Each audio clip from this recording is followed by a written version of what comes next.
तेन्ना आमकां कळ्ळें की आमच्या वांयगणकर बाबान हें दिलां NOC दिल्या ताका म्युटेशनाक इतक्या जाग्याक आमकां तेणी कळोवंक ना, आमकां तेणी विचारूंक ना, आमकां कांयच करूंक ना। तेन्ना हांवें सगळ्या हांकां ऑफिशियली कायद्या प्रमाणे जर पळयलें जाल्यार सर्क्युलर लायले गव्हर्मेंट रेव्हेन्यू डिपार्टमेंटाचे की असले गव्हर्मेंटचे जागे म्युटेशनाक घालतना एडमिनिस्ट्रेटरान ती फायल रेव्हेन्यू डिपार्टमेंट आनी गव्हर्नराक धाडूंक जाय आनी त्याच्या नंतर ते प्रपोजल पास जातकीर म्युटेशनाक घालूंक जाय।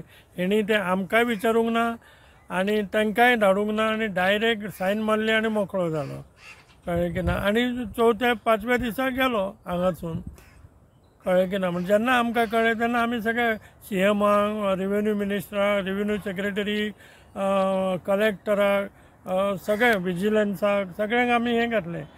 तो जागो पयलीं एक भाटकार आसलो, त्या भाटकाराचे आनी रॉंग फॉल्स हें केलें, वील केलें आपल्या नांवार।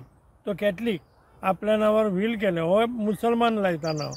खंयचो जाल्यार वील सुद्दां करतना रक्ताचो आसपाक जायो, तरी आसतना हेणी केलें वील केलें आनी त्याच्या थोड्या दिसान आनी एक वील जालें। बरें दिसलें, कारण कित्याक सांग, गव्हर्मेंटान आमच्या हेचेर आमचें आयकून आनी खरें खोटें पळोवन तेचेर एक्शन घेतल्या बद्दल म्हाका खूब मना पासून हांव सगळ्यांचे आभार मानता, कारण तेंच्यांनी त्या प्रमाणे एक्शन घेवन आमकां हुरूप दिलो की कितें तरी थंय करपाचें कशें।